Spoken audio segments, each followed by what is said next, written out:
Hello everybody, hello and welcome to my channel. My name is Globally Kaimbe. If this is your first time on this channel, you are welcome.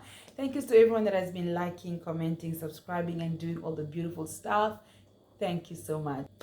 Guys, you won't believe this. This has been like take number 50 of this video. I don't know what seems to be the problem. I am struggling to do it, but I'm here. So today I wanted to speak to you about why South Africans do not want foreigners in their country. So if this is a kind of conversation that you would really like to listen or get into without feeling all emotional and all defensive and whatever, let's come here, let's talk. One of the first things that I really wanted to put out there is that before I get into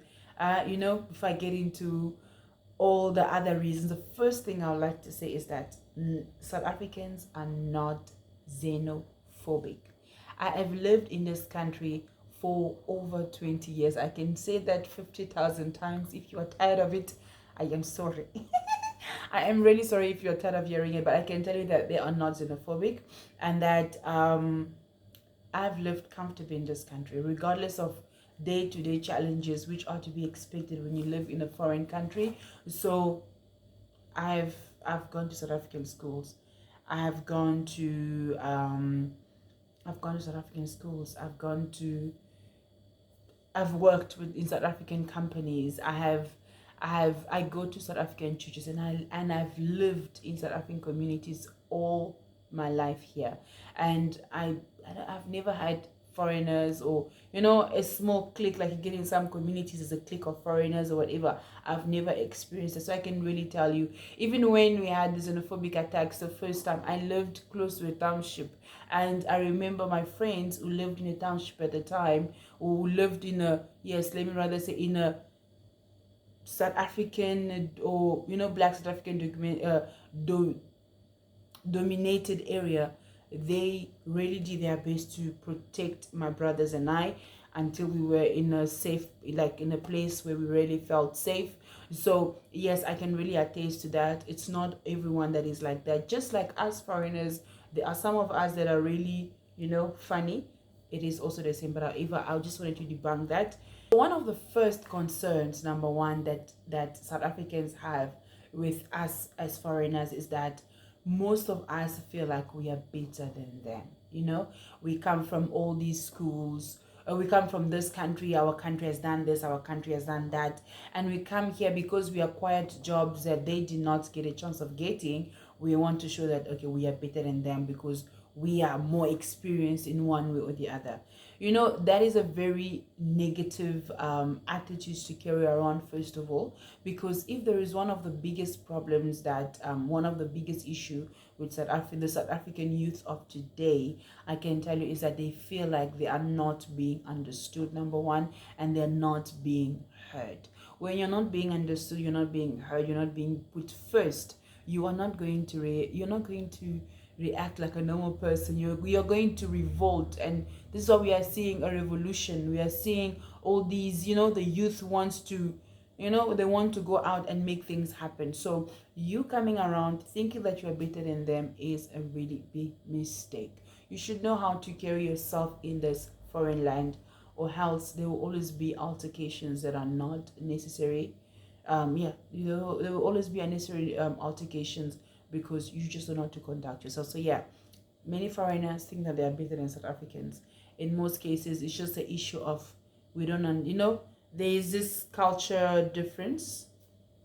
There's a culture difference, and the more and more you spend time with South Africans, you'll get to understand about the struggles, you get to understand about the challenges and all these things, and the strength and the weaknesses, and you get to understand that we are all the same people, but we have different problems that are camouflaged differently. Another biggest thing that South Africa is facing right now is unemployment. Imagine South Africa is facing this high level of unemployment. The economy has really been affected greatly over the past couple of years.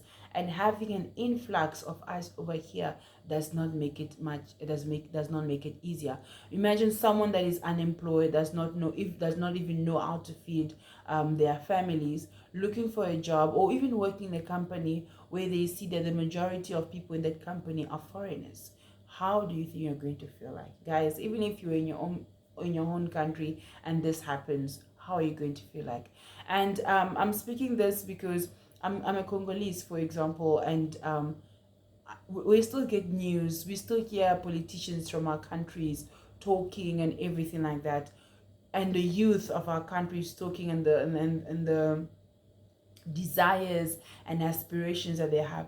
I don't think they really feel comfortable seeing people coming from elsewhere, people that do not even share the same bloodline, coming to rule the country or coming to take over a lot of positions. I'm sure they are also going to feel, the youth back home is going to feel some type of way. So in that case, we really have to understand, due to the high level of unemployment and the economy being the way that it is, we have to understand why they are really wanting to be put first, and they really want to see that, some measures are put in place. The point is that foreigners are loud and rude. They are loud and rude. I'm laughing, but it's not funny. But I'm laughing because myself, I felt it sometimes. Like at some point, I felt like, oh my goodness, these people are so loud and so rude. And then I remember that, oh, I'm one of them. I'm one of these people. And I was like, but how are you in someone's country and you are so loud, and you are, you just live anyhow. You have no regard of the fact that you're in someone's house. And there is something that is something I always do, regardless. I've been around. I always remind myself that, hey, there is a certain way that I need to conduct myself. Yeah, stop being rude and stop being unnecessarily loud, thinking that you know it all. The next point will be entitlement. Guys, I do know that the government here receives funds from the UN. They do receive funds for the amount of foreigners that they have in the country, but that does not necessarily mean that we should be entitled, because I've met some foreigners that are really entitled. Some of us really feel like everything should be given to us because of, and some people are really willing to go to the extreme, getting involved in certain situations that are not even necessary, in the name of entitlement, in the name of funds are provided for us. And if there is one thing that I've really adapted for myself, and especially as a Christian, one thing that I've really told myself is that wherever God sees you, even if you're in your home country or even if you move out of your country, where God sees you, He will provide. And whenever you are in a foreign land, you really need to be like this with God, like this. And when you are like this with God, God will always create situations where you will not lack. You know what I mean? So you not have to go out of your way to do things, out of your way. For me, in my experience, I know that when you live a genuine life, when you trust in God, when you do what you are supposed to do as a law-abiding citizen in a foreign country, wherever you are in the world, you are going to reap the fruits or the benefits of that. And the last point that I'm going to raise today is the issue of crime. Oh my God, guys, the crime rate. Myself, I can attest to the gravity, or to how crime has become over the years. Back in the days, I could walk, because you see, I don't even know what to say. Crime has really increased over the years, and I can really say that it's not only South Africans that are committing these crimes. It is not only South Africans.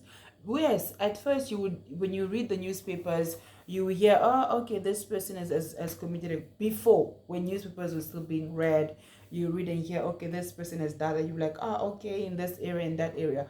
But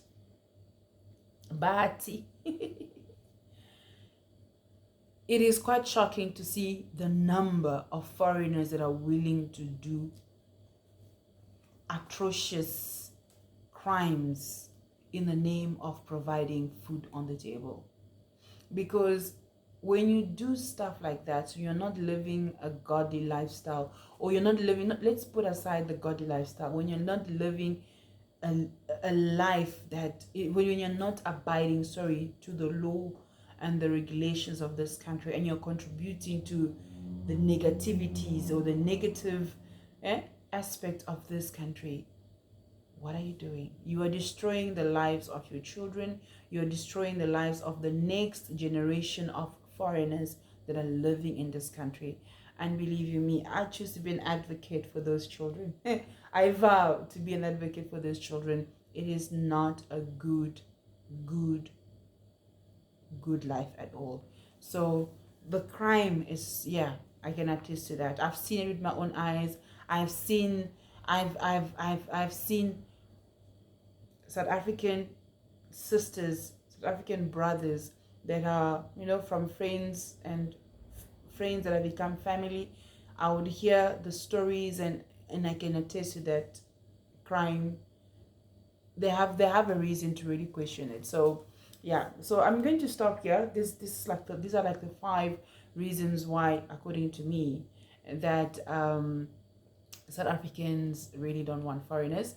And I feel like with the promises that we provide, that were given to them during the apartheid, or because of how hard they saw their parents and grandparents suffer during the apartheid, the least that they want, at least, is for them to experience the, to even have a taste of the freedom or of the things that their parents fought so hard for.